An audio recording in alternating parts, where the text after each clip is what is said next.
Who is pushing up the price of our vegetables? Supply chain shocks or corporate profiteering? Eggs, milk, breadcrumbs, beef and butter all went up again. For families that spend most of their income on food, a small increase is a heavy blow. In the past, groceries rose by 1% and 2% every year, but now they are directly about 13%, and the shelf price is dazzling. You don't need others to remind everyone to blame the epidemic and inflation. It's true, but it's only part of it. Something really bigger is happening. Food giants are making record profits, with CEO salaries rising and shareholder dividends skyrocketing. The question is, who and in what way pushed the price to this point? Today, let's disassemble the giant foundation of the physical system together.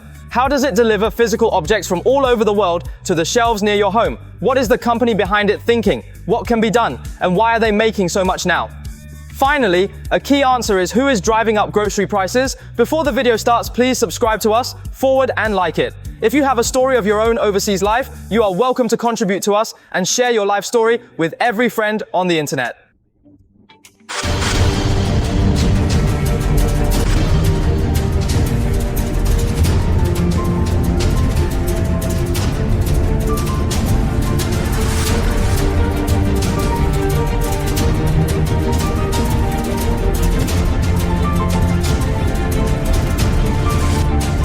One, the starting point of trade to the global network. 8,000 years ago, people in the two river basins began to grow grain. With whitebait, people in salt mines exchanged for wheat. Both sides benefited, and trade changed everything. Since then, human beings have repaired ships and traveled to the sea, crossed deserts, invented currencies and companies, and formulated laws and standards just for better exchange. Technology flows with flavor. Tomato to Italy, pepper to Asia, corn to Africa, coffee shakes up Europe. But hundreds of years ago, food was still expensive, and British and French families used to spend most of their income on food rations. After the 20th century, the situation changed sharply. Container barcodes were unified, US dollar settlement, the efficiency of trade rules soared, and the world was supplied by the supply chain, closely stitched. Don't think that only iPhone can travel to dozens of countries in one step by global collaboration. The same goes for food, just more fragile and more dependent on the cold chain. Look at tomatoes. The one at the local farmer's market costs $6.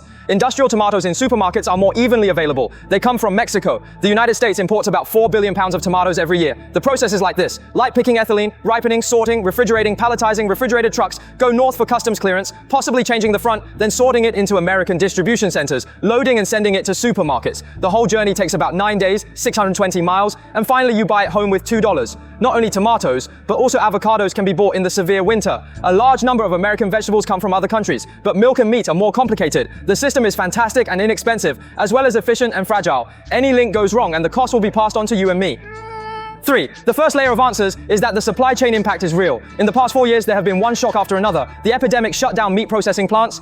Cold chain and packaging are in urgent need. Drought in the Mediterranean pushed up olive oil. Frost in Texas destroyed citrus. Drought in Canada compressed rapeseed oil. The Russia-Ukraine war disrupted wheat and fertilizers. Indonesia once restricted China's tourism exports. The situation in the Red Sea affected the shutdown of shipping. Travel crown animal factories, and the trade war affected trucks. Cold storage, containers are in short supply everywhere. Every shock will have a chain reaction, with chaotic inventory, slow transportation, deep cost, and ultimately more expensive prices and greater fluctuations. This part does explain why it is more expensive. It seems that the second layer of answers is even more infuriating truth. But supply chain is not the whole story.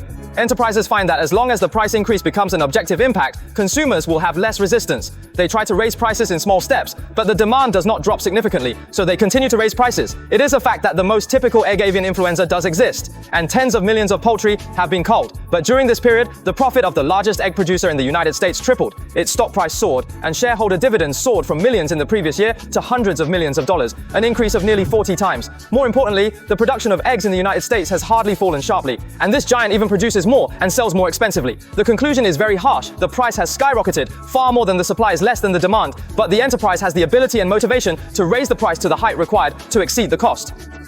5. Why can they do this? Concentration and price have a tacit understanding. The modern food industry is highly concentrated. 4 companies share 85% of beef processing, 3 companies cover nearly 80% of pasta, 2 companies hold 70% of canned tuna, and 1 company dominates seed inheritance. Supermarket retail is also controlled by a few giants. When a few players hold channels and production capacity, price competition will weaken and turn to price matching. When a crisis comes, everyone in an industry looks at its upward adjustment, and it is easy to form a consensus on price increases. This is not pure free competition in textbooks, but a game of the strong in the real world. In recent years, there have been price manipulation, accusations and settlements in meat, turkey, frozen potatoes, and other tracks. At the same time, cross-industry profit margins rushed to multi-decade highs.